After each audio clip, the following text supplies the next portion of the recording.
3, 2, 1. Here we go!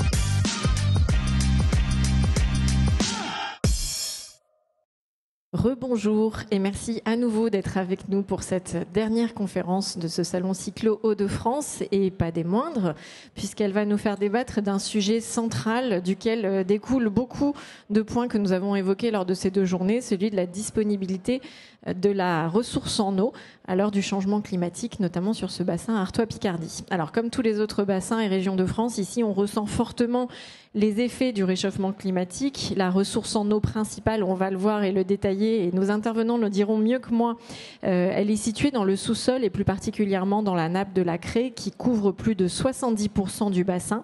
Cette ressource est considérée comme le château d'eau du territoire, mais elle est fortement exploitée et plusieurs années de sécheresse consécutives, notamment entre 2017 et 2020, ont conduit à une mauvaise recharge de cette nappe. En parallèle, on le sait, la demande en eau a tendance à augmenter et va encore augmenter sans doute du fait du réchauffement climatique et de la sécheresse des sols. Les conséquences, nous les connaissons, des difficultés d'approvisionnement en eau potable qui se multiplient, des cours d'eau et des milieux naturels qui souffrent face aux faibles étiages. Alors, pour trouver des solutions pour l'avenir, il s'agit avant tout de bien connaître l'état de la ressource pour bien poser les enjeux locaux, et on va essayer de le faire ce matin avec nos intervenants que nous remercions d'être restés jusqu'au bout avec nous. On va accueillir Karine Vallée, experte ressources en eau à l'agence de l'eau Artois-Picardie, Aurélien Béag, directeur cycle de l'eau à Douaisis-Aglo. Merci à vous tous d'être avec nous, vous vous installez comme vous le souhaitez. Sabine Bastin, ingénieure hydrogéologue chez SB2O. Zoé Gross, ingénieure hydrogéologue et responsable digital chez Suez, et Eva Ducrot, chargée de mission protection de la ressource en eau au syndicat de l'eau du Dunkerquois. Merci à vous d'être à nos côtés une nouvelle fois. Petit rappel d'usage, vous le savez, vous commencez à le savoir par cœur, mais un temps d'échange est prévu avec le public à la fin de cette conférence, donc vous pouvez réserver des questions si vous en avez. Et il y a aussi cette conférence qui est filmée, et donc vous pourrez la retrouver dans quelques jours sur la chaîne YouTube de Cyclo. S'il y a des diaporamas sur lesquels vous n'avez pas eu le temps de vous attarder, vous pourrez faire pause et prendre le temps de bien comprendre. On va pouvoir commencer et on se tourne vers vous, Karine Vallée, donc avec l'agence de l'eau Artois-Picardie. Vous allez nous aider à poser le constat, à faire un état des lieux, c'est important pour commencer. Quelle est la situation sur le bassin Artois-Picardie? La zapette est là. Oh, pardon, merci. Bonjour à toutes et tous. Donc, effectivement, moi, je vais vous faire une petite présentation qui, finalement, est un peu introductive par rapport à celles qui vont venir derrière. La disponibilité de la ressource en eau, donc, ça vient d'être exposé juste avant. C'est vrai que c'est quelque chose qui est... C'est un sujet qui est assez prégnant ces dernières années. On l'a vu également lors des conférences hier, on a parlé d'AREUT, et c'est vrai que c'est quelque chose qui se développe justement en lien avec ces problèmes de disponibilité de la ressource. On l'a vu aussi dans les conférences sur l'eau et l'agriculture, un petit peu moins lors de celles sur les inondations, parce que finalement, on parle de changement climatique et il y a à la fois des phénomènes de sécheresse, mais également malheureusement des phénomènes d'inondation. Donc cette disponibilité de la ressource, c'est vrai que c'est un sujet sur lequel, au niveau de l'agence de l'eau, on travaille essentiellement depuis 6-7 ans maintenant, si on compte 2017. On était plutôt avant sur des sujets exclusivement liés à la qualité. Les problèmes de qualité persistent malheureusement, mais on doit de plus en plus se préoccuper de cette disponibilité.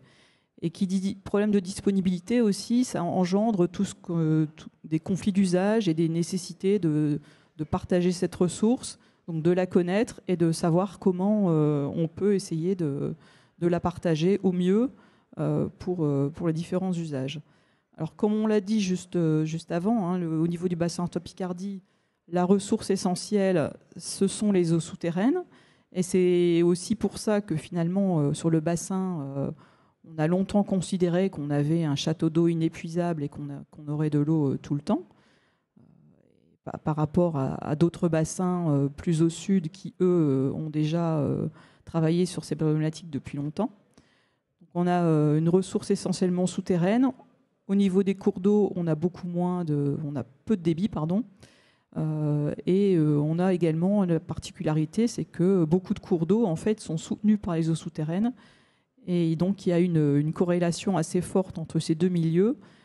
Et quand on a un problème de disponibilité dans l'un ou l'autre, on a un impact réciproque.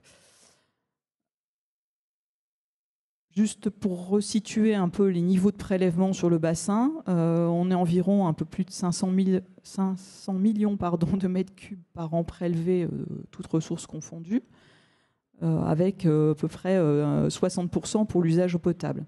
Donc si on regarde l'historique, on voit qu'il y a eu une décroissance de ces volumes sur les 20 ou 30 dernières années, avec une tendance un peu à la stabilisation ces dernières années, notamment sur les usages eau potable. L'industrie se stabilise aussi après avoir pas mal diminué. Et on a une forte variabilité des prélèvements en irrigation, qui sont là la conséquence directe en fait, des différentes années et des différents épisodes climatiques, puisque selon la météo, on va avoir effectivement des prélèvements plus ou moins importants, mais globalement une tendance à la hausse des surfaces irriguées, du fait à la fois peut-être des difficultés et de la sécheresse, et d'injonctions aussi liées à la production agricole.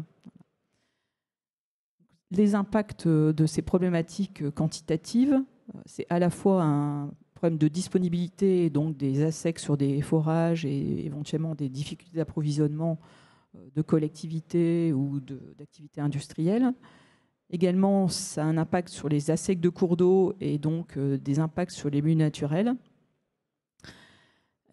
Et en plus de tout ça, c'est vrai que ces événements extrêmes se multiplient avec des mauvaises recharges, les années où on a de la sécheresse, puisqu'on a un décalage des pluies qui se fait, avec peut-être plus de pluies estivales ou des pluies hivernales qui sont, elles, très fortes et qui conduisent à du ruissellement et donc une moins bonne recharge. Là, c'était quelques illustrations sur le changement climatique. C'est vrai qu'il y a à la fois le fait que les précipitations, comme je disais, en moyenne annuelle, vont peut-être rester équivalentes, voire parfois augmenter, mais être réparties différemment, donc ce qui génère des problématiques en termes de recharge ou même d'alimentation des cours d'eau. Et aussi et surtout l'augmentation des températures qui augmente la sécheresse des sols et qui augmente la demande en eau dans tous les domaines.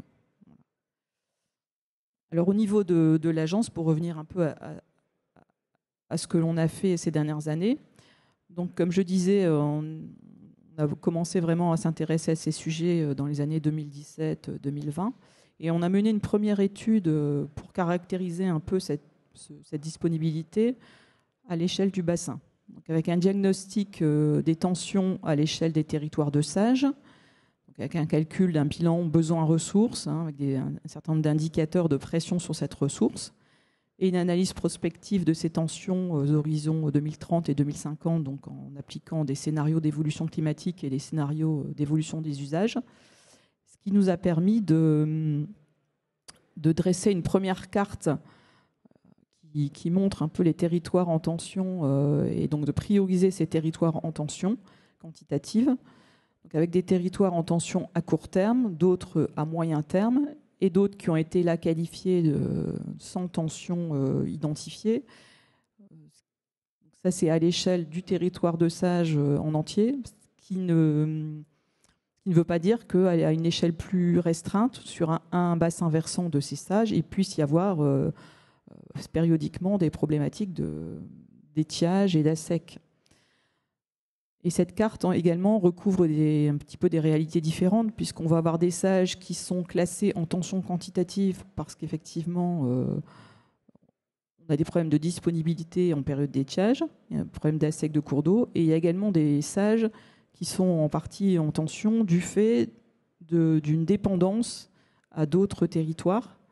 En fait, elles n'ont pas suffisamment de ressources sous leurs pieds, si je puis dire, pour s'alimenter. Et elles sont obligées d'importer de l'eau.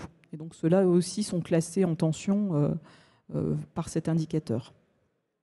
Donc, cette carte, elle a été utilisée dans le SDAGE, donc le schéma directeur d'aménagement et de gestion des eaux, pour appuyer une disposition qui demande aux différents territoires de SAGE de définir un volume disponible et de proposer une répartition par usage. Donc ça, c'est une disposition du SDAGE qui reprend finalement la réglementation, puisqu'il y a un décret sur la gestion quantitative qui demande à ce que les bassins et les sous-bassins définissent quelle est la ressource dont ils disposent, et qu'ensuite ils puissent proposer des règles de gestion et des règles de répartition par usage pour justement gérer cette disponibilité et prévenir, si possible, des conflits d'usage et organiser un peu le développement du territoire. Ces études, elles doivent être menées donc, à l'échelle des territoires de SAGE, donc sous maîtrise d'ouvrage de ces SAGE. Et la méthodologie utilisée, c'était une méthodologie qu'on appelle HMUC, donc c'est l'acronyme pour hydrologie, milieu, usage et climat. Donc c'est une étude qui doit passer en revue un peu ces différents volets et faire un croisement justement de ces disponibilités de la ressource, de l'impact sur les milieux, en tenant compte des évolutions du climat et d'utilisation de l'eau, donc des besoins sur le territoire, pour définir la capacité finalement de la ressource à fournir de l'eau tout en limitant les impacts sur le milieu naturel. Donc, ces études vont être lancées par les territoires de SAGE. C'est des études qui peuvent être assez longues, qui durent 2-3 ans, parce que c'est vrai qu'il y a logiquement des investigations à mener sur les cours d'eau pour définir des débits minimums biologiques, et ça peut prendre plusieurs campagnes et donc plusieurs années à se mettre en place. Et au niveau du bassin Picardie, on a eu une demande du préfet en 2022 de travailler à la mise en place d'une gestion volumétrique de l'irrigation. Donc c'est une demande qui a été faite au service de l'État, hein, pas à l'agence, mais de mettre en place cette gestion volumétrique, donc pour pouvoir déjà, sur le volet irrigation, avoir sur chaque sous-bassin un volume alloué à ses usages. Et de ce fait, pour avoir un peu un outil d'aide à la décision pour cette mise en place, il a été décidé de lancer une étude au niveau du bassin pour estimer une première enveloppe de volume prélevable sur ces territoires, qu'on a appelé mobilisable pour ne pas confondre en fait avec le terme réglementaire de volume prélevable, puisque ça ne répondait pas tout à fait à la même définition. Cette étude, elle s'est déroulée sur un délai assez court, hein, c'était 1 an de travail. La restitution là, est en train de se terminer, avec un certain nombre de limites, hein, puisque vu le délai sur quand même 15 territoires de SAGE, le temps imparti était assez court pour acquérir notamment de nouvelles données. Donc ça s'est fait sur une analyse des données historiques au niveau des 30 dernières années. Et c'est une étude plutôt donc qualitative. Cette méthode, donc, elle a un certain nombre de biais, mais elle a quand même permis de recueillir et de traiter de façon statistique un certain nombre de données. Et elle a également eu pour intérêt de mobiliser et sensibiliser les acteurs de SAGE, puisqu'il y a eu des restitutions dans chaque territoire de SAGE, ce qui a permis déjà de dresser un peu les problématiques et de mesurer un peu l'effort à faire finalement pour arriver à concilier les usages et la disponibilité de cette ressource. Donc ces études, donc elles ont été restituées, elles vont permettre également d'alimenter les études HMUC que les SAGE commencent à lancer. On a plusieurs SAGE là, qui ont lancé leur consultation et qui vont démarrer très prochainement des études plus précises pour affiner les fourchettes de volume qui ont été préétablies. Elle a également permis de mettre en évidence le fait que finalement les SAGE, voilà, il y a des frontières de SAGE, mais que la ressource en eau souterraine, elle va au-delà de ces frontières. On a une nappe de Lacré qui s'étend sur le Nord-Pas-de-Calais et sur la Somme. et qui ne s'arrête pas aux frontières des sages. Et plutôt que de laisser partir chaque sage dans un modèle qui aurait été développé à l'échelle de chaque territoire, avec des prestataires différents, des outils différents, une réflexion donc, s'est mise en place pour pouvoir plutôt modéliser l'ensemble du territoire de la Craie. Et pour ce faire, en fait, on s'est appuyé sur le BRGM, hein, qui dispose d'un modèle régional de la Craie sur le Nord-Pas-de-Calais, un autre modèle sur la Somme. Et on a travaillé donc pour pouvoir s'appuyer sur ces modèles et ensuite définir des sous-modèles ou faire des zooms entre guillemets sur chaque territoire de sage. Donc là, ce petit schéma, en fait, c'est pour montrer un peu l'articulation entre les différentes études qui ont été pilotées par l'agence là, ces dernières années. Donc, il y avait l'étude de 2020 qui a permis de définir la carte d'usage. Il y a l'étude dont le prestataire est Antea et qui a été également suivie par le BRGM, puisque c'est une méthodologie BRGM qui a été adoptée. L'étude Antea qui permet donc d'avoir donc ces premières estimations et qui surtout permet d'avoir une première analyse des données pour les études HMUC. Les études HMUC dans les sages vont se dérouler là à partir de cette année et s'étaler jusqu'au moins 2027 selon les territoires.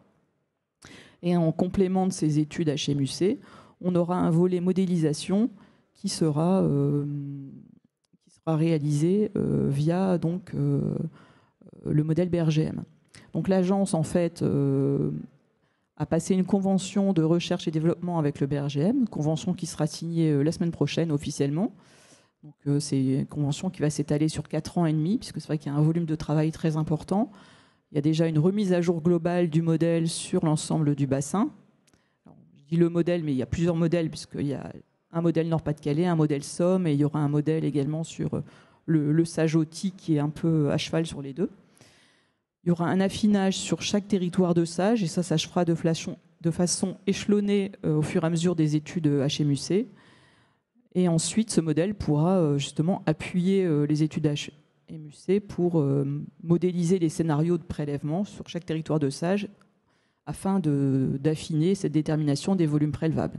Et le modèle, ensuite, il sera à disposition de l'agence qui pourra travailler avec les sages pour refaire d'autres modélisations si besoin, et également un modèle qui sera utilisé pour l'agence pour d'autres usages dans le cadre de l'état des lieux. Voilà. Une dernière diapo peut-être pour vous annoncer que la semaine prochaine, l'agence de l'eau organise une académie de l'eau à Arras, donc sur le thème justement de la gestion quantitative de la ressource. Donc voilà, c'est complémentaire puisqu'on est vraiment sur des présentations un petit peu plus macro, si je puis dire. Enfin, on part du niveau national, voire international, pour ensuite en arriver à des exemples au niveau du bassin Artois-Picardie. Donc, cette conférence se déroule à Arras mardi prochain. Alors, a priori, il y a peu de places en présentiel, mais il y a moyen de s'y inscrire pour la suivre en visio. Voilà. Et c'est à l'issue de cette conférence qu'il y aura un événement de signature de la convention avec le BRGM. Il y a un beau programme avec, on voit des intervenants de qualité. Merci beaucoup. Karine Vallée, vous aviez des choses à ajouter ? Non, je crois que c'était ma dernière diapo. Et voilà. Donc là, je pense moi, j'ai présenté un peu le cadre global. Oui. Et maintenant, on va être plus sur des exemples plus locaux. Oui, tout à fait. Mais pareil, dans le même état d'esprit, de connaître un petit peu mieux la ressource pour mieux arbitrer certains choix. Souvent politique en matière d'eau. Merci beaucoup pour cette présentation. Aurélien Béag, vous allez intervenir plusieurs fois sur cette conférence, dans un premier temps avec Sabine Bastin, pour nous présenter ce qui est fait à l'échelle de Douaisis Agglo. Là aussi, on le disait, pour bien connaître cette ressource en eau. Oui, tout à fait. Alors peut-être quelques éléments de contexte déjà. Alors l'agglomération de Douai compte 35 communes, mais est compétente en eau potable seulement sur 8 communes. Voilà, donc les infrastructures d'eau potable sont exploitées en délégation de service public, donc avec deux sociétés qui interviennent. La société Suez sur 3 marchés de prestation de services pour l'exploitation de plusieurs champs captants, et la société Veolia pour l'exploitation des autres champs captants et l'exploitation des systèmes d'alimentation en eau potable. Alors les ressources de Douaisis-Aglo sont réparties sur le périmètre. Les champs captants sont localisés ici sur la carte. Un certain nombre de champs captants se trouvent en dehors du périmètre de compétences, mais sur le périmètre de l'agglomération. Ce qu'on peut aussi constater, c'est que l'agglomération dispose d'un certain nombre de champs captants. Et parmi ces champs captants, 3 champs captants sont principaux. On parle des champs captants de Férin, Dechy et Kerchin, qui représentent un peu plus de 90% de l'approvisionnement en eau de l'agglomération. Alors j'ai remis ici sur cette slide les autorisations préfectorales. Ce qu'il faut avoir en tête, c'est qu'en fait ces autorisations préfectorales ne correspondent pas toujours aux potentialités de la ressource. Donc ça, c'est un élément important à prendre en compte. En tout état de cause, nous, on dispose d'un certain nombre d'autorisations sur le périmètre qui couvrent largement les besoins de l'agglomération. Ce qu'il faut également noter, c'est que l'ensemble des captages sollicite la nappe de la Cré. Par contre, la nappe qui présente un régime libre sur un certain nombre de champs captants, il y a un certain nombre d'ouvrages aussi qui sollicitent la nappe, mais lorsqu'elle est captive. En fait, ce qu'on peut constater, c'est qu'on a une situation un peu en trompe-l'œil avec des ressources qui sont en apparence excédentaires, puisqu'en fait les ouvrages sont positionnés, je dirais, dans un contexte hydrogéologique qui est favorable, avec une ressource disponible, même en période de sécheresse. Des DUP, on l'a vu, qui couvrent assez largement les besoins, mais une ressource en eau en fait, qui est mobilisable, qui va être limitée à terme dans un contexte de réchauffement climatique. Donc ça, c'est important. Des volumes prélevables, Karine en a parlé, qui vont limiter les possibilités de prélèvement, puisque ces volumes prélevables vont être définis dans les différents sages. Et puis on se trouve dans un contexte particulier dans le nord de la France, avec des champs captants importants qui sollicitent en fait les mêmes bassins versants souterrains, donc les mêmes portions de nappes qui alimentent donc les captages. Voilà, donc il y avait nécessité pour Douaisis-Aglo de disposer d'une vision prospective sur la disponibilité de la ressource à terme, en construisant un modèle de nappe qui nous permettra en fait d'étudier des scénarios d'adaptation résilients. Je pense notamment à la mise en œuvre de stratégies de pompage adaptées justement pour garantir un approvisionnement en eau satisfaisant de la population dans un contexte particulier qui est celui de Douaisis-Aglo. Je vais laisser la parole à Sabine Bastin qui va nous présenter en fait la méthodologie de construction de ce modèle de nappe qui va nous permettre de pouvoir simuler un certain nombre de cas de figure. Merci à vous. Et à vous, Sabine Bastin. Bonjour à tous. Globalement, je vais vous expliquer la méthodologie qu'on va prendre en place pour faire cette modélisation de la nappe de la Cré. Sur la carte que vous avez, globalement, en violet, on a tout le secteur où la nappe est en captivité, sous les argiles de Louville. Donc là où il n'y a pas de recharge directe de la nappe de la Cré, alors que toute la partie qui est bleutée, c'est un secteur où on est en recouvrement limon-sur-Cré, avec une recharge de la nappe de la Cré qui s'effectue.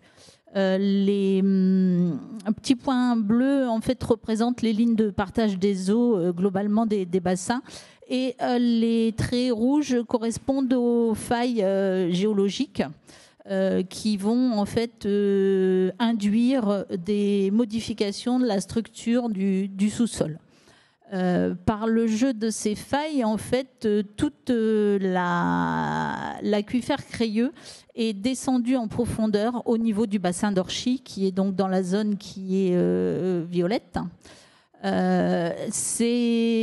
a une épaisseur de craie dans ce secteur-là qui est beaucoup plus importante et qui est en captivité. Donc en gros, ça fait un réservoir, ça fait un petit peu l'entonnoir de l'ensemble du bassin. Donc globalement, ce qu'il faut retenir déjà ici, c'est que l'ensemble de la nappe de la Cré est en régime libre sur toute la partie sud-ouest du bassin, et elle passe progressivement en régime captif, c'est-à-dire sous pression, où sa surface piézométrique ne peut pas évoluer librement Donc elle passe sous pression vers le nord-ouest. Et bien sûr, la recharge de la nappe de la craie ne peut se faire que là où elle est en régime libre. Alors, sur cette carte-là, en fait, je vous ai remis les différents captages d'alimentation en eau potable, c'est les petites croix bleues, et puis également la piézométrie de la nappe de la craie qui vient de l'agence de l'eau. Donc là, c'est une nappe de la craie en hautes eaux. Tout ça pour vous montrer que globalement, en fait, on a un sens d'écoulement de la nappe qui est généré à la fois par l'ensemble de l'exploitation des captages et puis le fait que la craie s'effondre vers le nord-ouest. Et on a également dans ce secteur-là, en fait, l'ensemble des gros champs captants.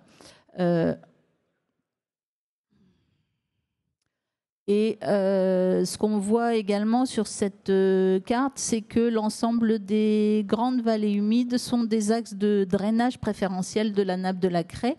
Donc globalement, ce qu'il faut retenir pour notre modélisation, c'est que si on veut pouvoir modéliser le secteur de Douaisis-Aglo, étant donné que le gros de la recharge de la nappe de la craie se fait en amont, notamment au sud-ouest, on est obligé, en fait, pour pouvoir avoir une réponse correcte du modèle, de prendre tout ce secteur d'études en supplément, de manière à pouvoir, parce que il est évident que comme la nappe de la craie, globalement, comme le disait Karine tout à l'heure, on n'a pas de limite vraiment franche par rapport, même là on met des lignes de partage des eaux, mais ces lignes de partage des eaux, elles peuvent bouger en fonction de la période hydrogéologique qu'on considère, qu'on soit en hautes eaux ou en basses eaux.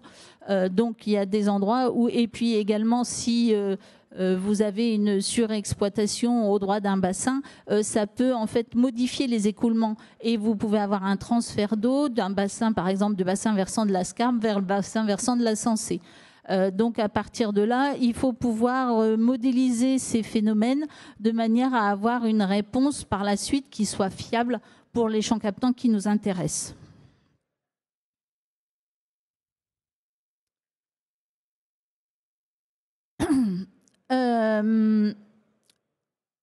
Donc c'est ce que, en fait, j'ai pris un petit peu d'avance par rapport à ma diapo. Donc effectivement, les lignes de partage des eaux sont des frontières, ne sont pas des frontières immuables. La position peut varier en fonction de l'hydrogéologie, en fait surtout au niveau de la structure du bassin, puisque globalement, sans vouloir trop rentrer dans le détail, on a la base de l'aquifère crayeux qui est constituée par les marnes du Turonien, qui peut avoir en fait une structure et notamment créer des dômes ou une dorsale piézométrique, comme ce qu'on peut observer sur tout le secteur Bapaume jusque Épehy au niveau de la Somme, qui fait en fait une frontière une frontière entre le bassin de la Somme et le bassin de la Scarpe et de la Sensée de l'autre côté. Donc à ce niveau-là, la ligne de partage des eaux, elle ne bougera pas beaucoup. En revanche, quand on regarde les limites entre le bassin versant de la Sensée et le bassin versant de la Scarpe, par exemple, là, en fonction de l'exploitation et de la période hydrogéologique considérée, ces zones peuvent effectivement bouger et à partir de là se modifier. Donc on est obligé de prendre l'ensemble de cette zone pour pouvoir modéliser correctement le bassin. Et globalement, le territoire de Douaisis-Aglo, avec tous ces champs captants, il est situé à l'embouchure de l'ensemble de ces bassins versants. En gros, il est situé à l'entonnoir. Donc, on doit, pour faire une modélisation correcte de la prise en compte du changement climatique, avoir une zone d'extraction qui soit suffisante. Alors, cette modélisation, on va utiliser le logiciel FIFLO pour la faire, puisque c'est un logiciel qui travaille avec des éléments finis, donc des maillages triangulaires, qui est en 3D et en multicouche. Donc globalement, on va pouvoir créer une couche pour les limons, les alluvions, avec les alluvions qui sont aquifères, prendre en compte également les sables du Landénien qui sont également aquifères, l'argile de Louville imperméable et puis l'aquifère crayeux jusqu'au Marne. Donc notre modèle va faire globalement 5 couches sur l'ensemble. La première étape, ça va être de caler sur une série temporelle où on a la connaissance et où des mesures ont été faites. Donc globalement, on va travailler en transitoire, alors a priori de 1999 jusqu'à 2023. Et le but est de pouvoir caler en fait l'ensemble des paramètres qui caractérisent un aquifère qu'on doit caler de manière à reproduire en fait les chroniques piézométriques qu'on a observées suite à des mesures sur l'ensemble de la zone d'extension qu'on aura modélisée. Et dans un second temps, en fait, on va modifier les prévisions météorologiques en se basant sur les études en cours et on va refaire tourner le modèle avec le calage précédent de manière à pouvoir mesurer les évolutions de la piézométrie et à partir de là, on pourra en déduire au droit de chaque captage les variations de niveau piézométrique qu'on va observer et du coup les problématiques que ça va engendrer par exemple un captage qui va perdre en productivité ou des choses comme ça. Et par la suite, on pourra également réaliser des scénarios par exemple en répartissant la productivité de manière différente sur l'ensemble du bassin pour avoir le moins d'impact possible du changement climatique. Alors, pour prendre en compte le changement climatique, le principal, c'est la météo. Donc, jusqu'à maintenant, était disponible l'étude Explore 70, qui a été réalisée en 2010-2012, qui partait d'un scénario de gaz à effet de serre, qui en déduisait, de par l'exploitation de modèles, une simulation du climat sur des mailles de 300 km de côté sur l'ensemble du globe. Et puis après, d'autres modèles peuvent prendre le relais pour faire une modélisation plus à l'échelle régionale et descendre à des mailles de 20 à 50 km, puis jusque des mailles de 8 km de côté. Le problème de ces modèles, c'est qu'ils généraient des projections de climat et non une chronique journalière des paramètres tels que la pluie, l'évapotranspiration, qui sont des paramètres nécessaires pour nous pour pouvoir faire fonctionner nos modélisations. Donc on avait des projections hydrogéologiques, des simulations du passé, puis une simulation du climat futur. Ils faisaient une analyse statistique de ces résultats. Ils en ont développé les grandes tendances, les incertitudes. Et sur 1522 bassins qui ont été testés, globalement, il n'y en avait pratiquement aucun en Hauts-de-France. De ces études, ils ont en fait déduit des deltas qui nous rendaient compte en fait de l'évolution possible des indicateurs et qu'il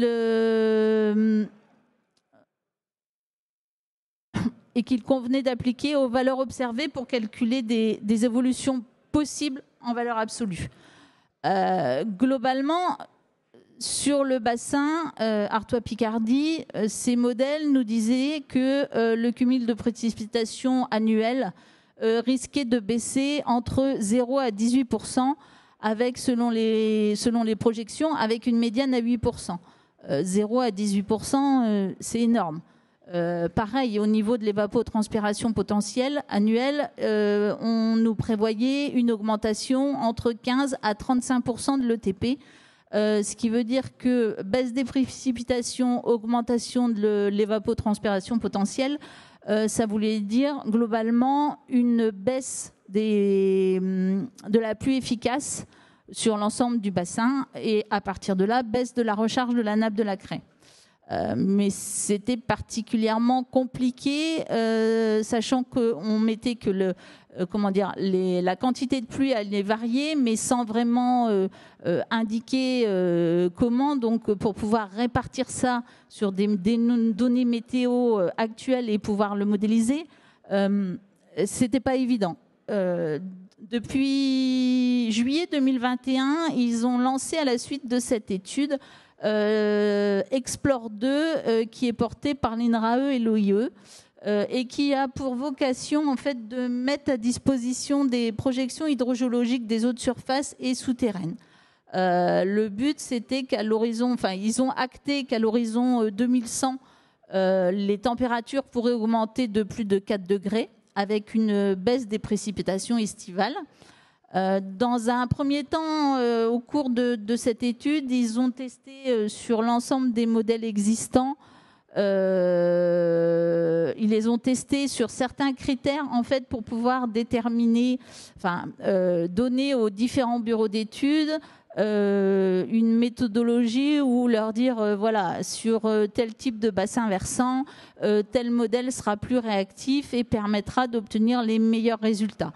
Sachant que pour la plupart des modèles testés, ce sont des modèles d'hydrogéologie, donc tout ce qui concerne les eaux de surface, alors que il y avait un seul modèle qui concernait les eaux souterraines qui était situé dans les Hauts-de-France. En parallèle de ça, ils ont pris en compte la méthode Adamon qui permet en fait de corriger les données atmosphériques et qui permet de générer des séries chroniques horaires de la pluie, de l'ETP. Et en fait, c'est ce qui va nous solutionner un peu la prise en compte du changement climatique, puisque maintenant, sur le site DRIAS, depuis peu, on a accès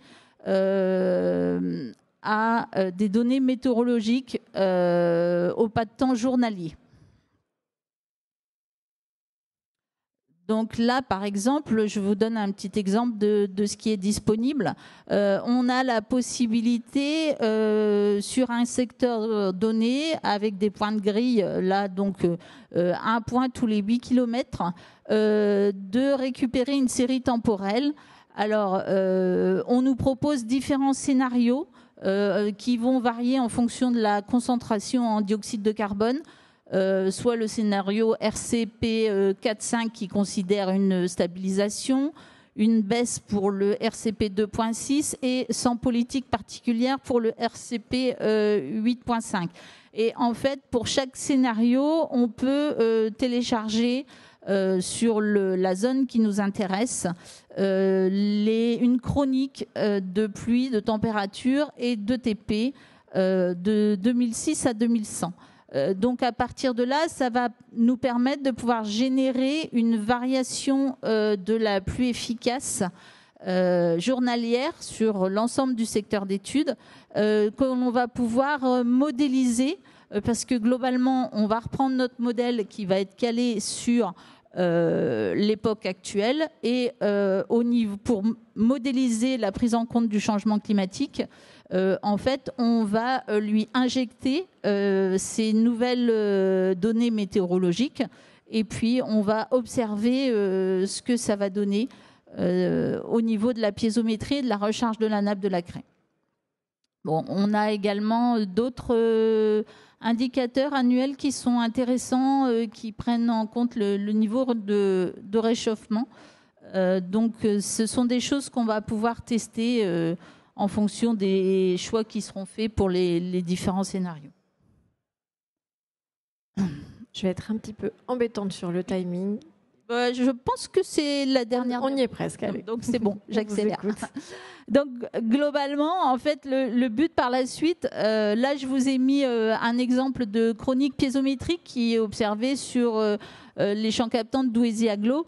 Globalement, on va faire tourner le modèle sur un pas de temps, donc à partir de 2006 jusque, alors on n'ira peut-être pas jusque 2100, mais il faudra qu'on fixe ce sur quoi on le fait tourner, et puis on va reproduire les chroniques piézométriques, et à partir de là, en fonction de ce qu'on va observer, de la variation de niveau, de la zone de battement de nappe qui va a priori évoluer, on pourra déterminer si tel ou tel ouvrage va être impacté parce qu'on aura une perte de productivité, et on va pouvoir aussi du coup anticiper les futurs impacts, et notamment si on voit que tel champ captant est impacté, on aura la possibilité de simuler la création d'un nouvel ouvrage dans tel secteur et de voir les impacts que ça pourra avoir sur l'ensemble du secteur.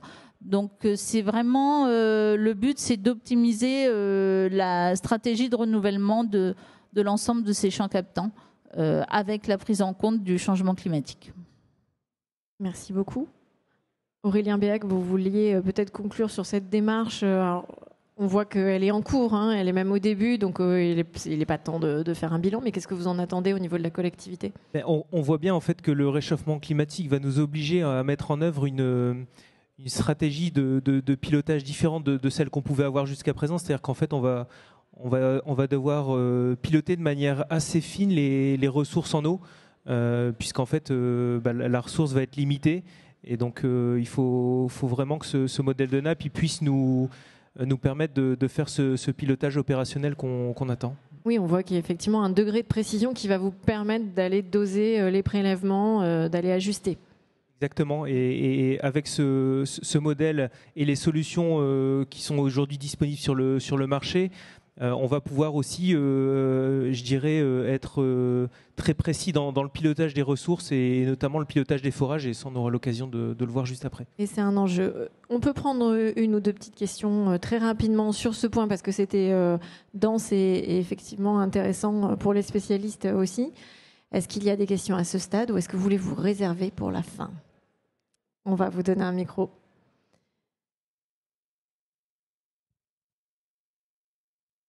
Merci, mademoiselle. Oui. Question vis-à-vis de la modélisation. Si je ne me trompe pas, sur Douaisis-Aglo, il doit y avoir 17 pluviomètres, et qui démontrent qu'il y a une variation de la pluviométrie sur un territoire qui est finalement assez restreint, qui peut aller jusqu'à 50% sur les pluies. Comment on peut intégrer cette problématique finalement de la variabilité spatiale de la pluie dans la modélisation, notamment quand on a des secteurs donc avec de recharge de nappe et des secteurs sans recharge de nappe. Et deuxième point qui me semble aussi important, c'est comment on prend en compte la nature des sols vis-à-vis de la recharge des nappes possibles, donc les limons sur craie, en fonction de la teneur en matière organique, en fonction de la battance de ces sols, et comment donc on peut fiabiliser ces modélisations, donc cette capacité à recharger les nappes. Avec des paramètres sur lesquels vous attirez notre attention. Madame Bastin. Alors, globalement, au niveau... Ça va monter, vous inquiétez pas, ne touchez à rien. Ok, voilà. Je ne touche à rien, ça marche. Merci.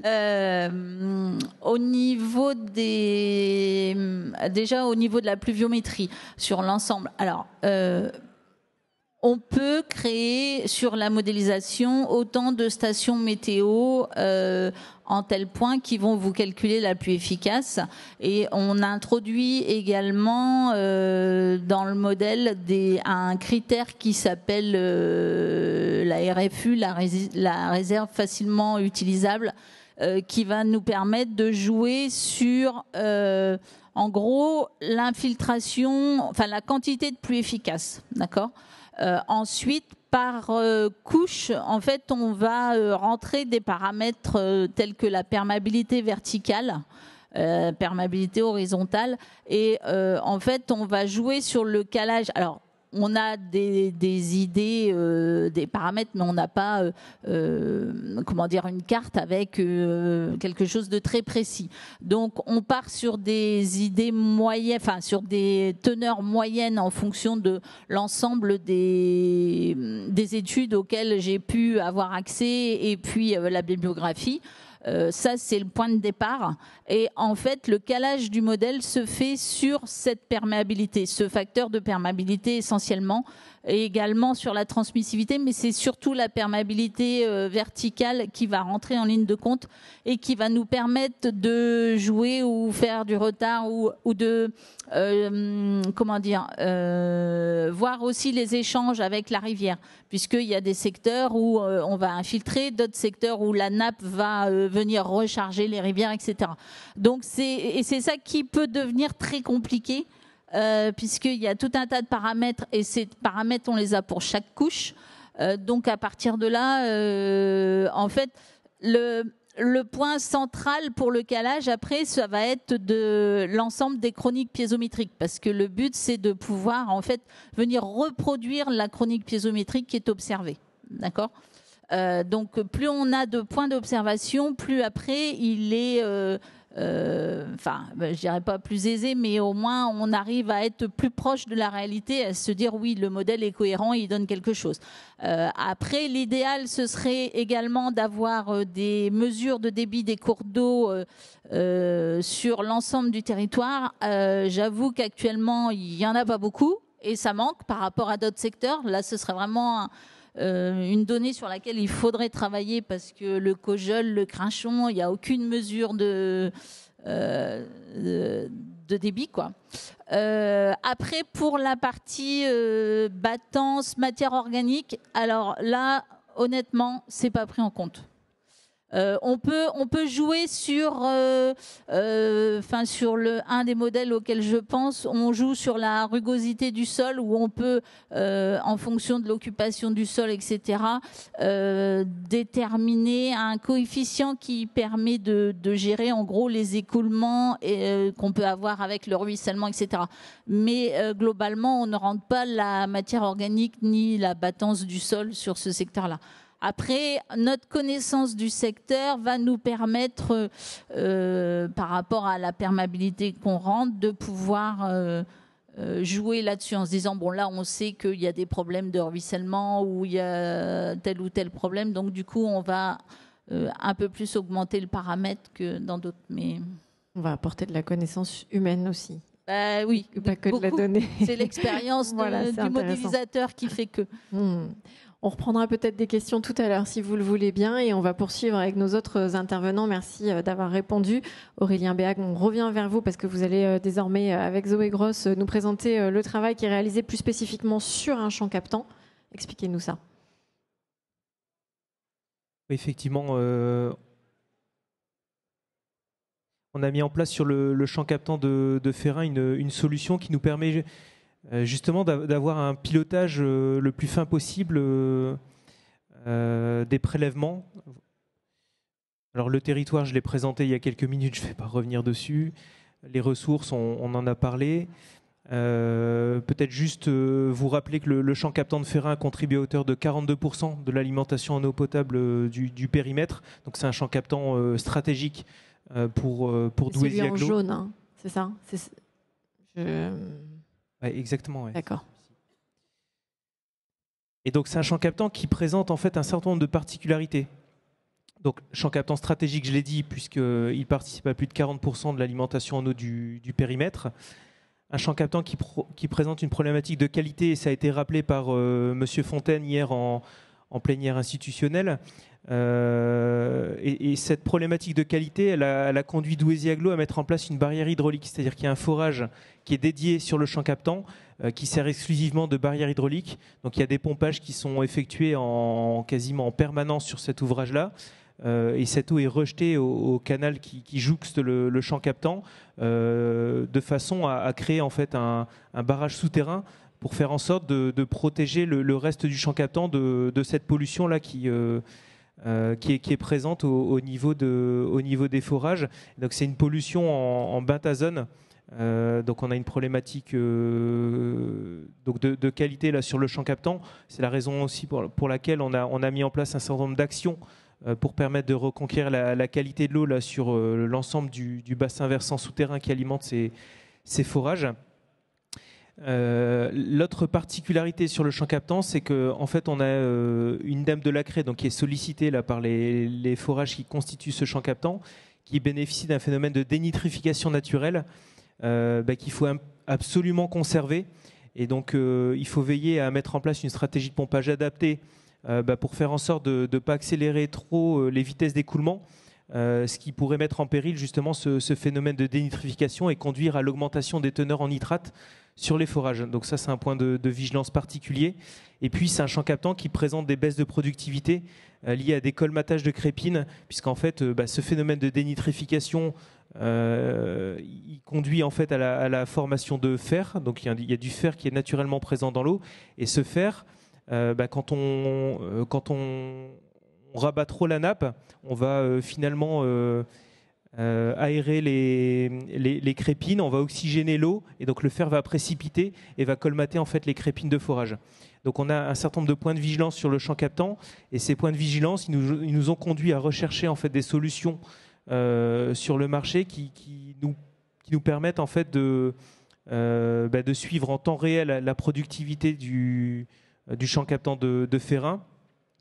Et ce suivi de productivité, il peut nous conduire à engager un certain nombre de travaux, que ce soit des travaux de réhabilitation, de régénération, voire de recréation de forages. Donc on a une vigilance particulière là, sur les capacités de production sur le champ captant de Férin. Et puis, on a donc recherché des solutions et mis en place une solution que Zoé va nous présenter juste après, qui nous permet de piloter de manière assez fine le champ captant et d'adapter en fait en continu notre stratégie de prélèvement. Merci beaucoup. On va compléter effectivement sur la partie plus technique. Donc effectivement, la solution qui a été mise en place sur le champ captant de Férin, c'est une solution digitale de surveillance en continu de la ressource et aussi de la performance des captages et de leurs pompes. Donc c'est une solution qui s'appelle AquaAdvance Well Watch. Donc c'est une solution qui cible les ressources en eau souterraine, donc qui sont prélevées via différents types d'ouvrages, puits, forages, sources principalement. Et là, dans le cadre du champ captant de Férin, on est sur des forages. Et donc ces forages, c'est un patrimoine français qui est vieillissant. Ils ont souvent 50, 60, 70 ans. Et donc qui dit vieillissant, dit problématique, forcément. Donc en termes de problématiques, il y en a diverses et variées. En amont, des problématiques de ressources en eau. Donc on en a parlé, moins de ressources du fait de surexploitation, du changement climatique et aussi des problèmes de qualité. Au niveau de l'ouvrage de prélèvement en lui-même, on a aussi des problématiques de baisse de productivité, comme c'est le cas sur Férin, avec des ouvrages qui vont se colmater ou qui vont aussi avoir des structures qui s'affaiblissent. Des soucis au niveau des pompes, puisque pour prélever, il faut forcément une pompe. Ces pompes, pareil, elles peuvent s'user, elles peuvent se colmater, ce qui va entraîner une baisse de performance, et même des problématiques après en aval au niveau du refoulement. Et tout ça, ça peut entraîner en tout cas des manques d'eau, donc la non-capacité d'approvisionner assez d'eau potable et donc peut-être de nécessiter des achats d'eau ou autres, et également des problématiques de surconsommation énergétique, qui est un enjeu important au vu des augmentations des coûts actuels.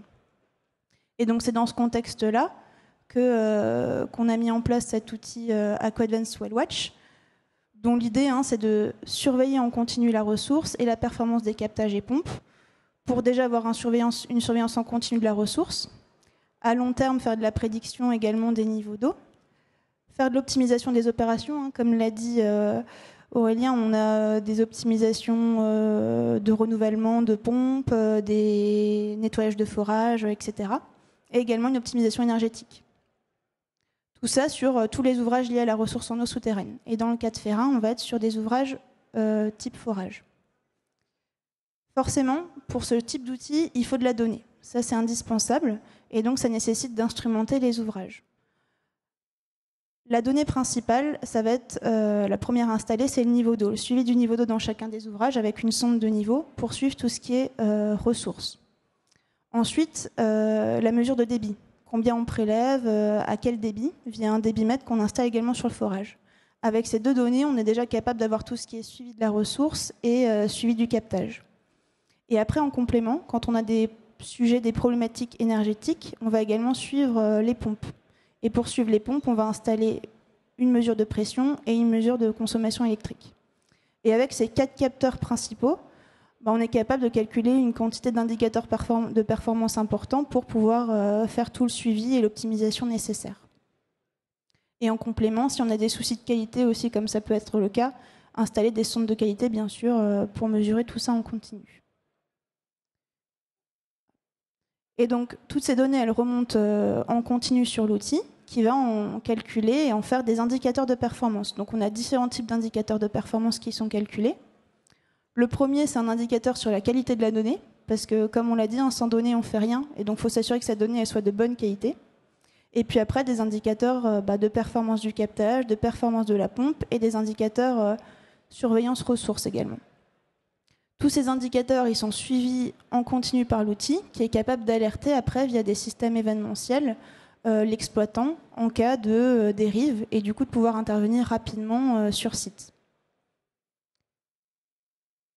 Et donc tout ça est ensuite affiché via une interface logicielle qui est, dont le but en tout cas c'est qu'elle soit ergonomique et simple d'utilisation avec différentes vues que vous voyez passer rapidement. Donc des vues qui se focalisent sur la description des ouvrages, sur la performance des captages, des pompes, sur la maintenance qui sont faites, etc. Et donc c'est cet outil-là qui a été déployé sur le champ captant de Férin, donc champ captant stratégique de l'agglomération de Douaisis, qui est composé donc de 4 forages que vous avez localisés sur la petite carte à droite.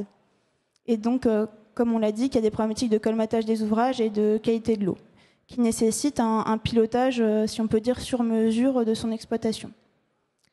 Donc pour déployer l'outil, comme on l'a dit, en premier lieu, il a fallu faire un travail d'instrumentation, donc instrumenter complètement les 4 forages avec des sondes de niveau et des débitmètres qui étaient déjà présents, mais surtout compléter cette instrumentation avec la partie énergétique, donc des compteurs d'énergie et des sondes de pression. Et après, on a pu déployer l'outil, donc une première partie en 2023 et une deuxième partie de déploiement qui a été réalisée cette année en 2024. Et donc, le but d'aujourd'hui, c'était de vous présenter les premiers retours d'expérience sur ces 1 an et demi d'utilisation de l'outil, ce qui a déjà pu être fait grâce au suivi. Donc, premier exemple, sur un sujet d'optimisation d'une intervention. Donc là, vous avez une vue de l'outil avec la coupe technique d'un forage de Férin, du forage F2 à gauche, et puis après, différents indicateurs de performance sur votre droite. Donc, premier graphique, ça va être des indicateurs de niveau statique, niveau dynamique, rabattement. Deuxième graphique, des indicateurs plutôt prélèvement, performance du forage avec le débit et le débit spécifique. Et troisième, les volumes extraits sur la période. Donc là, on est sur une période février-septembre 2023. Ce qui nous a intéressé ici, c'est qu'on a détecté une baisse de productivité en juin 2023. Donc, comme vous le voyez sur le graphique vert, enfin la courbe verte, pardon, on a un débit qui a chuté assez rapidement, passant de 150 m3 à 100, puis à 50 m3. Donc, on a été alerté, l'exploitant a été alerté, a pu constater cette baisse de productivité. Une fois qu'on a constaté ça, il faut trouver l'origine du problème. Il y a 3 types d'origines possibles. Soit c'est la ressource. Dans ce cas-là, on a un suivi des niveaux d'eau qui est fait, qui a un historique important. On s'est rendu compte que sur cette période-là, on n'avait pas une baisse du niveau qui était significative ou qui pourrait expliquer une non-capacité de la ressource à approvisionner, à pouvoir donner cette eau. Donc, on a pu éliminer le sujet de la ressource. Deuxième possibilité, c'est un problème au niveau des forages. Surtout qu'on sait qu'à Férin, du coup, on a des problématiques de colmatage des forages. Ça, on le suit sur l'outil grâce à la courbe rouge que vous voyez, qui est le débit spécifique. C'est vraiment l'indicateur de performance d'un forage. Globalement, tant que cet indicateur il est stable dans le temps, on a un forage qui a des performances stables et donc qui ne se dégrade pas. Et dès qu'on constate une baisse de ce débit spécifique, là, on met en évidence un potentiel colmatage et donc une nécessité de nettoyer. Pareil ici, quand vous regardez la courbe rouge et quand on regarde également l'historique, on n'a pas constaté de dégradation de ce débit spécifique. Donc ce n'était pas non plus lié à un colmatage potentiel du forage. Et donc on en vient à la troisième possibilité de problème, qui est la pompe. Et donc là, on en déduit que cette baisse de productivité, cette baisse de débit, elle est liée à un problème de pompe. Donc l'exploitant a pu intervenir, donc moins d'un mois après la baisse et l'analyse, on a pu intervenir et déposer la pompe, donc sortir la pompe du forage. Et donc comme vous pouvez le constater sur la photo, l'analyse elle avait été correcte puisqu'on était effectivement sur une pompe qui s'était usée de façon prématurée et qui a même provoqué une abrasion avec les trous que vous voyez sur la pompe. Donc on a pu changer cette pompe et puis retourner un tout petit peu plus d'un mois après la baisse de productivité, un retour à la normale avec des débits de nouveau d'exploitation et un forage productif comme avant. Donc là, c'est un retour d'expérience concret qui montre que voilà, quand on a un outil qui détecte, on peut intervenir plus rapidement et on peut aussi cibler et connaître l'origine du problème. On n'a pas eu besoin de faire d'investigations complémentaires, d'inspections télévisées ou autres. Avant cela, ça aurait pris combien de temps sans cet outil ? Alors après, ça dépend toujours de l'exploitant, mais forcément, il faut analyser les données. On ne va pas forcément regarder, comparer les débits un jour après l'autre tous les jours. Et puis cibler le problème, c'est surtout ça le sujet. Donc ça aurait pu nécessiter peut-être, si on était parti sur la piste d'un problème de forage, potentiellement une inspection télévisée. Donc il faut trouver le prestataire qui fait l'inspection. Donc on peut partir sur plusieurs mois tout de suite. Bon, merci. Voilà, donc ça c'est un premier petit exemple de l'intérêt de l'outil, en tout cas d'un REX qu'on peut faire sur le champ captant de Férin. Deuxième exemple qu'on a sélectionné, c'est faire de l'optimisation de l'exploitation. Donc on en a parlé juste un peu avant. Dans les règles de l'art de l'exploitation des forages, on préconise de ne pas dénoyer les crépines. Comme on l'a expliqué, quand on dénoie les crépines, donc dans un forage vous avez une partie tube plein et une partie de tube crépiné, donc c'est des tubages qui sont perforés, en fait, qui laissent passer l'eau. C'est à partir de là qu'on fait passer l'eau. Et ces tubages crépinés, s'ils sont dénoyés, comme on l'a dit, on fait entrer de l'air dans le milieu, donc on oxyde le milieu, et forcément, ça va accélérer le colmatage. Surtout là, dans un contexte où il y a beaucoup de fer. Donc, les règles de l'art, c'est d'avoir toujours un niveau d'eau au-dessus de ces crépines, de ne pas faire passer ces crépines sous le niveau d'eau. Ce qu'on a constaté sur un des forages du champ captant quand on a mis en place l'outil, c'est que vous avez donc le top crépine qui correspond à la ligne rouge dans le graphique et aussi sur la coupe à gauche. On a constaté que quand on prélevait, on dénoyait en fait ces crépines de quelques mètres. Et donc risque de colmatage, d'accélération en tout cas de colmatage du forage et potentiellement plus de nettoyage, donc plus de coûts et aussi une durée de vie limitée. Donc ce qui a été mis en place dès que cela a été constaté, c'est, donc là vous le voyez aussi sur la coupe, c'est d'intervenir et de réduire le débit d'exploitation. Donc on est passé de 140 m3 à 120 m3, donc juste pour atteindre un niveau d'eau au niveau des crépines et donc pour limiter ce dénoyage et donc limiter potentiellement les interventions de nettoyage et augmenter la durée de vie. Et en parallèle, sur un autre forage, ce qui a pu être observé, du champ captant toujours, c'est que là on avait un peu de hauteur d'eau au-dessus des crépines de forage. On avait quelques mètres. Donc pour compenser la baisse de débit qu'on a réalisée sur le forage précédent, on a pu ici plutôt augmenter le débit d'exploitation pour vraiment atteindre la limite des crépines de forage. Donc ça, c'est vraiment l'optimisation de l'exploitation. D'un côté, on réduit le débit pour respecter les règles de l'art, et de l'autre côté, on arrive à compenser en augmentant un peu plus sur un autre forage, tout en respectant toujours les préconisations d'exploitation. Voilà, donc ça, c'est deux exemples plutôt pour la partie exploitation du forage. Si on passe sur des retours d'expérience concernant la partie pompe énergétique. Vous avez ici une des interfaces de l'outil pour la partie pompe. Donc rapidement, pour vous la présenter, à gauche, vous avez la courbe de pompe qui correspond à la pompe installée dans le forage, donc qui est fournie par le constructeur, avec les petits... Donc le point jaune, c'est le point de meilleur rendement, c'est le point de fonctionnement optimal. Et puis tous les autres points, c'est les points de fonctionnement réels de l'ouvrage. Et puis à droite, vous avez les indicateurs de performance calculés par l'outil, donc un rendement, une consommation énergétique en watts par mètre cube et la HMT. Voilà.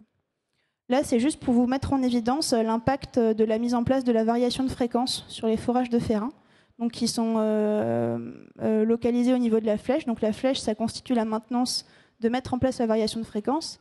Et ce que ça montre principalement, c'est que cette variation de fréquence, elle a permis un gain en termes de HMT important. On est passé de 40 mètres de colonne d'eau à 20 mètres de colonne d'eau pour un même débit de prélèvement. Donc globalement, pour ne pas rentrer trop dans la technique, c'est une réduction de la pression et donc forcément également un gain énergétique. Voilà.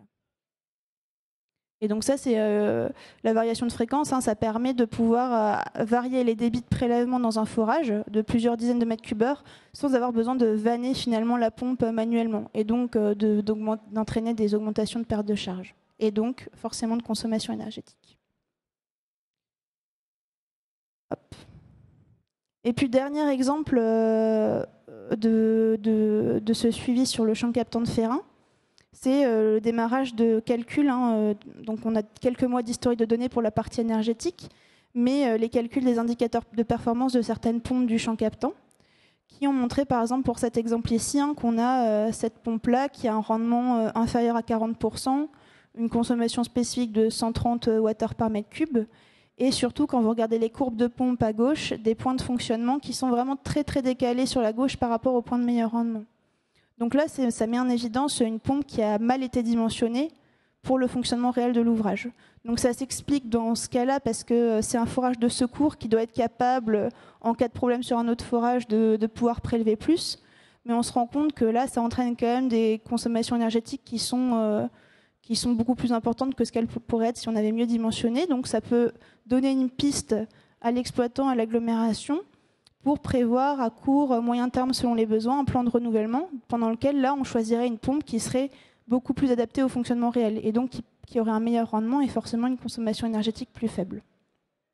Voilà. Merci beaucoup pour... Vous avez encore un Deux point. slides. Allez.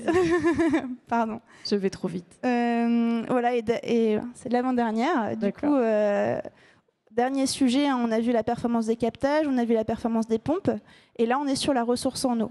Donc, on a parlé de la nappe de la Cré dans les différentes interventions précédentes. Et là, vous avez le suivi du niveau d'eau de cette nappe dans un des forages de Férin sur notre vue surveillance ressources. Donc, le principe, c'est tout simple. C'est un graphique qui va de janvier à décembre, donc qui représente une année. Et chaque courbe de couleur, ça représente une année de données, avec l'année en cours qui est l'année 2024 en noir, que vous voyez qui est tout en haut. Et donc, c'est voilà, c'est tout simplement pour vous montrer que cette année, mais je pense que vous l'avez déduit au vu des conditions climatiques et de la pluviométrie, mais on a une nappe de la Cré qui a des niveaux qui sont très hauts par rapport en tout cas, à l'historique de données disponibles sur Férin. Donc, on a 4 ans d'historique de données, et sur ces 4-5 dernières années, on a les niveaux qui sont les plus hauts enregistrés. Voilà. Donc ça permet d'avoir une vue assez simple et compréhensible de l'état de la ressource à date. Mais toujours forcément avec un historique de données. Donc c'est pour ça que j'insiste sur le fait que l'instrumentation et la donnée, on en parlait d'ailleurs avant aussi, c'est important. Voilà. Donc les bénéfices de l'outil sur le champ captant, pour les parcourir rapidement, mais je pense qu'on l'a dit précédemment, c'est... améliorer l'exploitation, ce qui permet après d'améliorer la durée de vie des forages, mais également des pompes. Maîtriser aussi ce qu'on réalise sur les ouvrages, donc quand est-ce qu'on intervient, qu'est-ce qu'on fait, quand est-ce qu'on nettoie, quand est-ce qu'on change une pompe. Et c'est aussi pouvoir suivre la ressource et avoir une vision claire et précise de son état quantitatif pour potentiellement adapter les prélèvements et également transmettre toutes ces informations au service de l'État, surtout en période de sécheresse, donc comme ce n'est pas le cas cette année, mais les années précédentes où on devait faire des transmissions d'informations assez régulières pour avoir ces suivis et transmettre ces suivis. Avec des données très précises qui permettent d'objectiver les situations. Merci beaucoup Aurélien Béac. Vous vouliez conclure sur ce point ou sur le bénéfice, encore une fois, pour la collectivité d'avoir un outil pareil ? Simplement pour dire que le sujet de la ressource, c'est un sujet central dont il faut se préoccuper. Et on voit bien qu'aujourd'hui, il existe des solutions sur le marché. On a l'exemple ici de la solution Suez, mais il y en a d'autres, pour nous permettre, nous, collectivités, de piloter de manière la plus fine possible la ressource et les prélèvements. Donc, les collectivités n'ont plus d'excuses aujourd'hui pour ne pas se préoccuper de leurs ressources en eau. Ne pas s'équiper et pas se préoccuper. Merci beaucoup. Eva Ducrot, on va conclure ce tour de table avec vous. Merci de votre patience à nos côtés. On va avoir un autre exemple de modèle de nappe que vous avez réalisé du côté du syndicat de l'eau du Dunkerquois. Et là, vous avez un petit peu plus de retour d'expérience, je crois, parce que c'est plus ancien, c'est ça ? Donc, je vais vous présenter la gestion intégrée de la ressource en eau, donc, notamment à travers la modélisation de notre hydrosystème et la recharge artificielle de la nappe pour pérenniser cette ressource en eau. Donc, un peu la carte d'identité du syndicat de l'eau du Dunkerquois. Donc, on a été créé en 61, donc on a différentes compétences, l'eau potable, l'eau industrielle. Donc ça, c'est important parce qu'aujourd'hui, on a bien deux ressources pour deux usages distincts. Donc, à la fois l'eau industrielle qui dessert les grandes industries de la zone industrielle ou portuaire de Dunkerque, donc avec des prélèvements dans l'eau de surface dans le canal de Bourbourg. Et on a la ressource en eau souterraine qui nous sert pour l'eau potable. Donc cette ressource en eau souterraine, elle est située sur le champ captant de Houlmoul, donc à 40 km de Dunkerque, parce que le territoire dunkerquois ne dispose pas de ressources en eau souterraine. Donc cette ressource, elle alimente 220 000 habitants. Et aujourd'hui, on prélève environ 14 millions de mètres cubes par an via 13 forages. Et pour ce qui concerne l'eau industrielle, c'est 22 millions de mètres cubes par an qui sont prélevés dans ce canal de Bourbourg. Donc quelques chiffres sur l'aire d'alimentation de captage du Nord Audomarois. Donc c'est une ressource partagée. Donc à la fois les forages du syndicat de l'eau du Dunkerquois, mais il y a aussi quelques forages de la Capso. Donc cette aire d'alimentation de captage, elle représente plus de 9000 hectares sur 22 communes et c'est principalement des terrains agricoles. Donc, comme je vous le précisais, c'est l'unique ressource du syndicat de l'eau du Dunkerquois. Donc c'est pour ça qu'elle est précieuse et qu'il est nécessaire de bien la maîtriser. Donc concernant le fonctionnement de la recharge de la nappe, donc je pense que c'est un peu connu de tous, mais les nappes se rechargent principalement en automne et en hiver. Donc voilà, c'est ce qui se passe habituellement, sauf que parfois en période de sécheresse, on peut avoir des recharges qui arrivent un peu tardivement à l'automne et qui parfois ne sont pas suffisantes. Donc pour cela, on suit un piézomètre, donc le piézomètre Pico, qui est notre piézomètre de référence, qui est peu influencé par nos prélèvements dans la ressource. Donc on suit ce niveau-là tout au long de l'année et on a défini des seuils de référence, des seuils d'alerte qui nous permettent, si nécessaire, d'utiliser notre outil de réalimentation artificielle que je vais vous présenter tout de suite. Donc, avant la présentation technique de cette réalimentation, un peu l'évolution des prélèvements depuis les années 80. Donc, ce qu'on peut voir sur la courbe bleue, donc c'est les prélèvements dans la ressource en eau souterraine. Donc, pour l'eau potable, dans les années 80, on était environ à 19 millions de mètres cubes par an, et aujourd'hui, on est à 14 millions de mètres cubes par an. Donc, pourquoi et comment on a réussi à descendre ces niveaux de prélèvement? Donc, il y a plusieurs explications. Il y a à la fois le développement du réseau d'eau industrielle, ce qui fait que les entreprises qui utilisaient de l'eau potable à l'époque ont substitué leur usage par de l'eau de surface. Il y a aussi une gestion patrimoniale optimisée. Donc, aujourd'hui, on a un rendement de réseau de 91% pour la donnée 2023. Après, on a aussi eu le développement de la tarification éco-solidaire. Donc, sans rentrer trop dans le détail, il y a eu tout un travail sur cette tarification pour, en gros, plus on consomme, plus on paye cher. Donc, il y a différents seuils qui ont été définis. Il y a aussi tout un volet solidaire, puisque les foyers les plus fragiles bénéficient d'un tarif préférentiel. Enfin, il y a tout un sujet autour de la sensibilisation de la population. Donc, tout ce travail de sensibilisation a mené aujourd'hui... on observe aujourd'hui une consommation moyenne des foyers qui a atteint 70 mètres cubes par an et par foyer. Donc c'est quand même une consommation qui est plutôt faible. Et ce qu'on peut voir aussi sur ce graphique, c'est les diagrammes bâtons en vert, c'est les prélèvements dans la ressource en eau de surface, la houle, pour la réalimentation artificielle. Donc cette réalimentation artificielle, elle a été mise en œuvre dans les années 70. Et ce qu'on peut voir, c'est que dans les années 80, on mobilisait beaucoup cet outil pour réalimenter. Et au fur et à mesure des années, on l'a utilisé de moins en moins. Donc c'est aussi en corrélation avec ces prélèvements dans la ressource en eau souterraine. On a moins sollicité la ressource, donc on a moins besoin aussi de la réalimenter. Et aussi, on a appris à mieux connaître notre ressource et à mobiliser cet outil que quand c'est réellement nécessaire. Donc on peut voir la dernière utilisation notable, c'était en 2019, donc une année qui était vraiment très sèche, si vous vous en souvenez, où là on a dû mobiliser cet outil 10 mois sur 12. Donc, au niveau du procédé de réalimentation, donc, on prélève de l'eau dans la rivière la Houle. Ensuite, il y a un tamisage. On a un système d'ozonation pour venir détruire les matières organiques et faciliter les prochaines étapes de traitement. Donc, ensuite, on a le choix entre deux filières, soit la décantation, soit la flottation. Donc, le choix d'une filière ou l'autre dépend des caractéristiques de la rivière. Donc, par exemple, quand on est en hiver, on a des sédiments qui sont plutôt lourds, comme un peu de boue, etc. Donc, dans ce cas-là, c'est la filière des décantation qui est la plus utilisée. Donc, par le principe physique de faire tomber dans le fond du bassin ces particules.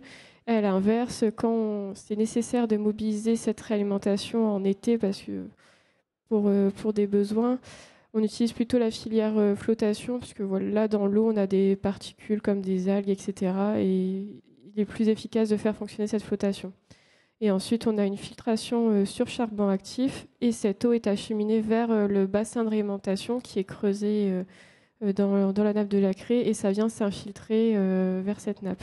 Donc aujourd'hui, on peut fonctionner jusqu'à 900 m3. Donc au niveau de l'impact quantitatif, donc, ce qu'on peut voir sur le graphique, c'est le niveau statique dans un forage qui est proche du bassin de réalimentation. Donc c'est les petits points bleus qu'on voit. Donc on a démarré la réalimentation, donc c'est ce qui est symbolisé par le trait vert. Donc on remarque un mois après, on a monté le niveau dans le forage de quasiment 6 mètres. Et pour la piézométrie sur notre piézomètre de référence, donc c'est le trait bleu qu'on voit, on a gagné 1 mètre aussi après un mois de fonctionnement. Donc voilà, c'est quand même un outil qui est très efficace et très réactif. Aussi, on a d'autres avantages complémentaires. Donc on a des effets bénéfiques sur la qualité de l'eau, puisque cette eau est prélevée dans la rivière, elle contient un peu moins de nitrate que notre ressource en eau souterraine, et par effet de dilution, voilà, ça permet d'avoir un petit effet bénéfique. Donc aussi, pour nos usagers, le type de ressource est constante. C'est vrai que souvent la question qu'on me pose, c'est pourquoi on n'alimente pas direct notre réseau avec cette usine de réalimentation artificielle, au lieu de la réalimenter pour ensuite la reprélever. En fait, tout simplement parce que ça permet d'avoir une ressource qui est constante avec les mêmes caractéristiques de l'eau. Ensuite, le bassin du Brouet qu'on peut voir sur cette photo, c'est quand même une zone qui est sanctuarisée faune-flore. À part l'usage qu'on en fait, il n'y a pas d'activité autour. Donc on a une biodiversité qui s'est développée qui est assez exceptionnelle. Et ce qu'on verra ensuite après, c'est qu'on a aussi des effets bénéfiques sur le marais Audomarois, qui est une zone Ramsar. Vous pensez que l'eau ne sert pas qu'à notre usage en eau potable, en fait. Exactement. Donc, au niveau de la modélisation, c'est un outil qui a été développé par le CEN, mais qui est bien sûr au bénéfice de la ressource partagée de l'Audomarois. Donc, en 2012, on a élaboré ce modèle au-delà de notre champ captant de Houlmoul, mais surtout le bassin versant de l'AA. Donc l'idée, c'était vraiment de comprendre le fonctionnement des eaux souterraines dans ce bassin versant, de définir les écoulements, les échanges nappes-rivières, les impacts des prélèvements, mais aussi de l'outil de réalimentation. En 2016, on l'a aussi utilisé pour définir des temps de transfert de différents polluants vers nos forages. Et ce que je souhaitais vous présenter là, à travers cette présentation, c'est l'usage qu'on en a fait sur les années 2018-2020.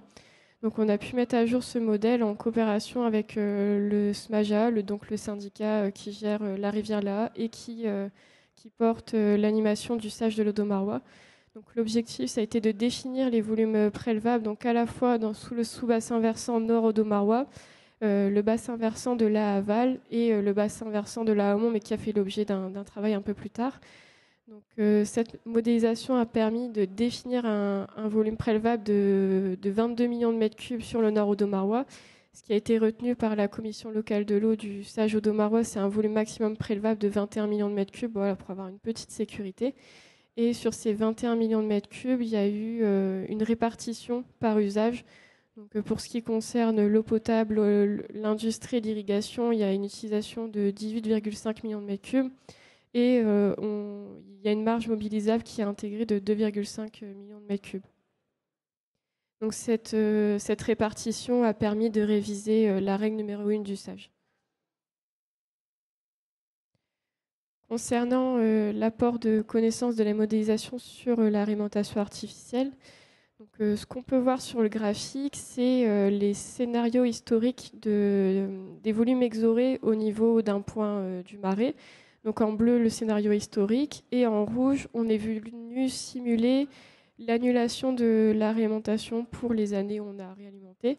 Donc ce qu'on peut voir et ce qui est entouré en rouge, c'est que si on n'avait pas réalimenté, donc par exemple pour l'année 97, il y a une partie du marais qui n'aurait plus été alimentée en eau de nappe. Donc on sait que l'alimentation artificielle a vraiment un bénéfice bien au-delà du site de moule, et que ça permet aussi de sécuriser l'alimentation du marais Audomarois. Donc en conclusion, ce que je vous disais, c'est que l'alimentation, c'est vraiment un outil qui est efficace, qui peut être mobilisable pour la gestion des épisodes de sécheresse. Mais par contre, il doit s'accompagner aussi d'une stratégie de gestion intégrée de la ressource, donc à la fois avec tout le travail que vous avez décrit sur les connaissances des capacités de la ressource, aussi sur la gestion optimisée du patrimoine. Après, ce qui peut être fait, c'est d'adapter le type de ressources en fonction des usages, avec le développement de l'usage des zones conventionnelles, et aussi de travailler sur tout ce qui est sobriété des consommations. Donc, par exemple, à travers la mise en place de tarification évolutive, éco-solidaire, mais aussi à travers la sensibilisation des usagers. Je vous remercie. Merci à vous pour cette présentation très complète. Est-ce qu'il y a des questions dans le public sur ces différentes solutions qui aident à la connaissance, qui nous est bien utile et nécessaire dans le contexte ?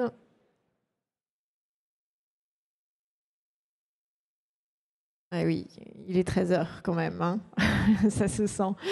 Juste pour conclure peut-être, Karine Vallée, on a vu tous ces outils là qui nous aident à mieux comprendre. Vous avez parlé tout à l'heure de conflits d'usage, de questions sur l'avenir, d'aménagement de territoire. Alors là, je dézoome très largement pour conclure, mais c'est important d'avoir de la donnée comme ça pour, je disais tout à l'heure, objectiver l'avenir, pour dire voilà où on en est, on connaît notre ressource. Et voilà ce qui est possible de faire à l'avenir.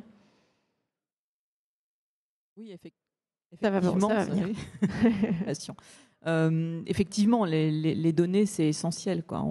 Je parlais tout à l'heure des études menées à l'échelle des sages et de la modélisation globale qui va avoir lieu. Dans la préétude, dans l'étude de prédétermination de ces volumes qui vient d'être réalisée, on se rend compte que malheureusement, bien souvent, on manque un peu de données, quoi.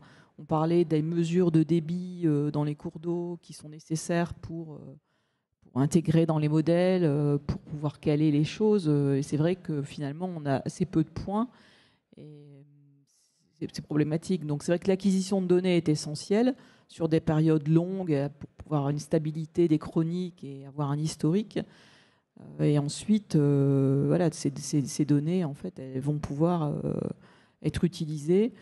Et la connaissance, en fait, donc, passe par un certain nombre d'études et les modélisations vont permettre aussi, finalement, de bancariser ces données et de les manipuler avec des outils qui permettent de reproduire un petit peu le fonctionnement des systèmes, quoi.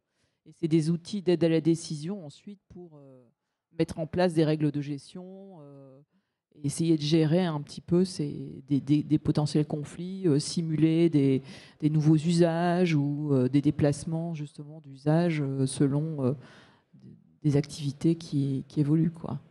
C'est pas qu'une question technique et environnementale, c'est aussi une question politique. Oui, derrière, après, c'est ça. C'est la difficulté, c'est justement on a besoin de tous ces outils techniques, mais il faut réussir aussi à ce que les acteurs du territoire, que ce soit les élus, les collectivités, etc., s'approprient tout ça pour comprendre et essayer d'avoir derrière les bonnes actions à mettre en œuvre. Et oui, parce qu'elle existe, mais encore faut-il bien la comprendre et bien la manipuler, cette donnée. Est-ce que l'un d'entre vous voulait dire encore un dernier mot de conclusion, ou alors je conclus? On est bon.